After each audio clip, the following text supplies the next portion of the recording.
Hello बच्चों, let's see this question. The question says dimensions of specific heat are m1 l2 t minus 2k, m1 l2 t minus 2 k minus 1, m1 l2 t2 k minus 1, l2 t minus 2 k minus 1.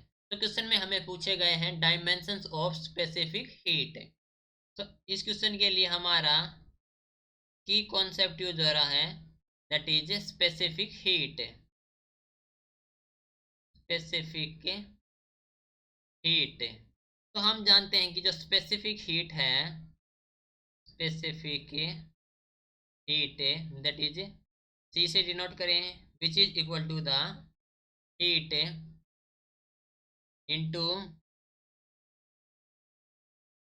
Mass into temperature की हम लिख सकते हैं कि power है -1. Okay, तो this is the specific heat. Now हमें find करने हैं डायमेंशंस ऑफ स्पेसिफिक हीट. ठीक है, तो हम जानते हैं कि जो first of all dimension of mass और टेम्परेचर कितना हो जाए हमारे पास है. फर्स्ट ऑफ ऑल मास के लिए हमारे पास हो जाएंगे m. सो मास के लिए m1 l0 t0. Okay, and calculate करेंगे हम टेम्परेचर के लिए.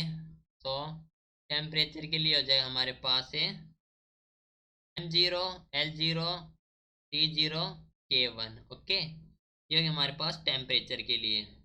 तो हीट के लिए कैलकुलेट करेंगे तो हम जानते हैं कि जो हीट एनर्जी होती है that is equal to the work done. Okay, so हम जानते हैं कि heat energy that is equal to the work done. Okay, that means which is equal to the force into displacement. तो इसके displacement और force के हमारे पास dimension हो जाएंगे वर्क डन के, that is m1 l2 t minus 2. Okay, क्योंकि जो फोर्स होता है वो तो हमारे पास mass into acceleration and displacement हो गया. तो मास के लिए m, एक्सेलरेशन के लिए l t-2 एंड डिस्प्लेसमेंट के लिए l. दैट मीन्स ये हो गया हमारे पास है m1 l2 t-2. ठीक है, नाउ कैलकुलेट करेंगे स्पेसिफिक हीट के लिए. सो हमारे पास है स्पेसिफिक हीट के लिए हो जाएगा हमारे पास है हीट के लिए हमारे पास है m1 l2 t-2. ठीक है, इसके बाद हमारे पास हो जाएगा इनटू मास के लिए हो जाएगा हमारे पास है ओनली m एंड पावर हो जाएगी इसके लिए -1 इंटू टेम्परेचर के लिए हो जाएगा हमारे पास है k.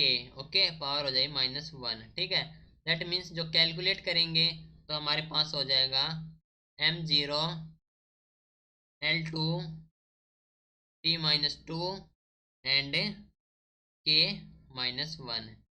Okay, that means m0 है तो इसको रिमूव कर देंगे तो ये हो जाएगा l2 t-2 k-1. Okay, select करेंगे तो ऑप्शन नंबर डी हो जाएगा हमारे पास है correct answer. Right, this is your final answer. Hope you understood it well. Best of luck.